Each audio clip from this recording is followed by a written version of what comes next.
Hello everyone, এখন বাজে সকাল 9টা। তো সকালে সব কাজ গুছিয়ে আমি এখন মুড়ি খেয়ে নিচ্ছি। এরপর আমাকে রান্না করতে হবে। তারপর চলে এলাম সবজির মাঠে।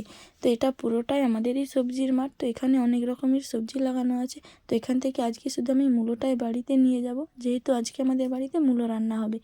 আর এখান থেকে আমি কয়েকটা বেছে বেছে মূলো তুলেছি, যেহেতু ছোট বড় সব রকমেরই মূলো আছে। তারপর এই যে মূলো নিয়ে বাড়ি যাচ্ছি, দেখলাম যে মা ওখানে কাজ করতেছে।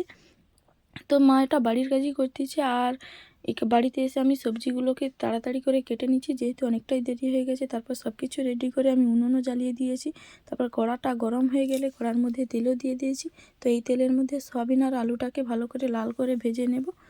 তো এই যে ভাজছিলাম, তো কিছুক্ষণ পর আমার ভাজাটা কমপ্লিট হয়ে গেলে কড়ার মধ্যে মশলা করে তো ওই সয়াবিন আর আলুগুলোকে দিয়ে দিয়েছি। তো তারপর জল দিয়ে খানিকক্ষণ ফুটিয়ে নিয়ে তার মধ্যে জিরে বাটা দিয়ে সয়াবিনটাকে নামিয়ে নিলাম। এই যে আমার রেডি রান্না। তারপর এই যে মূলো, ওলকপি, বেগুন আর আলু দিয়ে একটা সবজি রান্না করছি, তো ওটাও চাপিয়ে দিয়েছি। তারপর ভাতের ফ্যানটা আমি গেলেও দিলাম। এই দিকে আমার সবজি ফুটেও গেছে আর রেডি হয়ে গেছে। তো এইগুলো এখন ধুতে হবে আমাকে। ধোয়ার পর এই যে আমি আমার শুকনো কাপড়গুলোকে গুঁড়িয়ে নিচ্ছি। তো ভিডিওটি এই পর্যন্ত। তো ভিডিওটি কেমন লাগলো, বাই।